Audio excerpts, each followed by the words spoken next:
Namo Namo Buddha Divakaraya Namo Namo Namo Gotama Chandrimaya Namo.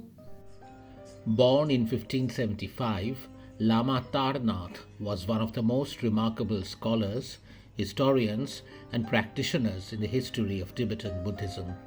He is best known as the greatest luminary of the Jonang school and for his seminal work, The History of Buddhism in India.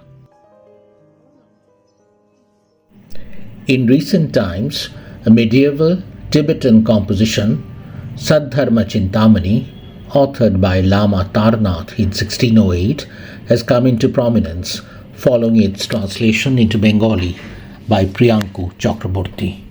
The very title, Saddharmachintamani, a Sanskrit appellation, suggests that Tarnath's version may itself have been a Tibetan rendering of a far older work. This remarkable text presents a vision of the life of Ashoka the Great that diverges significantly from the traditional accepted accounts. According to Tarnath, Ashoka was the seventh son of Nemith, the Suryavamshi ruler of Simanta Pradesh, identified with Champaran. Nemith's first six sons, Kalyan, Rathik, Shankik, Dhanik, Padmak, and Kanaka, were born of his queen, while Ashoka was the child of Nemith's union with the daughter of a merchant. He was named Ashoka because his birth coincided with the conclusion of the period of mourning, Shoka, for the departed Queen Mother. As he matured, Ashoka became proficient in 60 of the 64 arts and mastered all 8 forms of alchemy. When the court sought guidance from astrologers regarding the rightful heir, the reply was enigmatic. The one who eats aright, the one who clothes aright, and the one who sits aright. While the elder princes indulged in luxury, Ashoka distinguished himself by his simple fare, coarse cotton attire, and his habit of sitting upon the ground. When rebellion flared in Khas, Nepal, and the mountain territories, Ashoka was dispatched to lead the royal forces. His campaign was triumphant, and in gratitude King Nemith offered him any boon.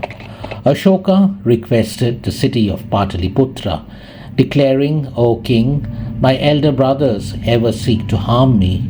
Grant me Pataliputra, where I may dwell in safety." Thus the king bestowed upon him the city with its 500 parks and 1,000 dancing girls. Soon thereafter, Nemith perished in battle against Magadha. Without delay, Ashoka ascended the throne before his brothers could return from the field. Disheartened, they withdrew to establish petty dominions in Rajagriha, Anga, and elsewhere. Tarnath records that the eldest brother was devoted to the Lokayata tradition, while others followed Shaivism, Vaishnavism, Vedanta, and other paths. Ashoka himself worshipped Shakti and the spirits. Conflict inevitably arose, culminating in the slaughter of all 6 brothers and their 500 courtiers. Thereafter, Ashoka waged wars across many kingdoms, extending his dominion from the Himalayas to the Vindhyas. Yet his reign was marked by cruelty. He maimed, tortured, and slew countless subjects daily.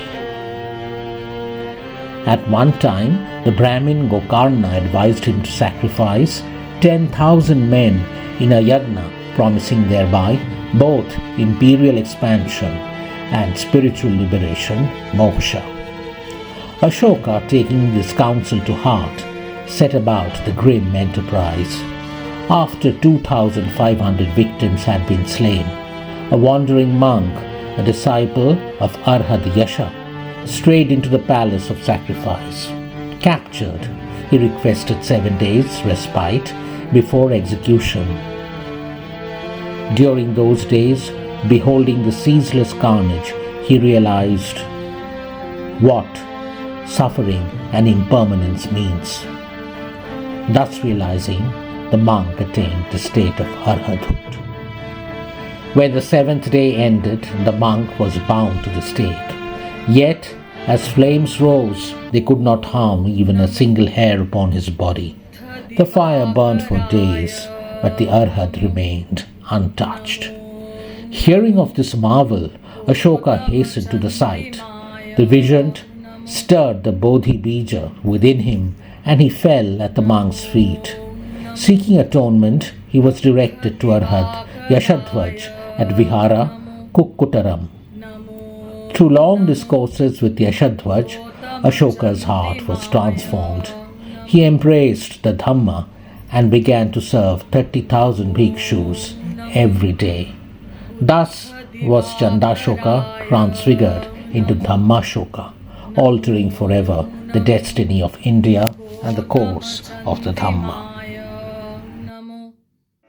Shoguru Guru Shotama Shohara Jayo Ho Tabu Jai Amrito Bari Shincharu Karo Nikhilo Bhuvanumai Mahashanti Mahakemo Mahashanti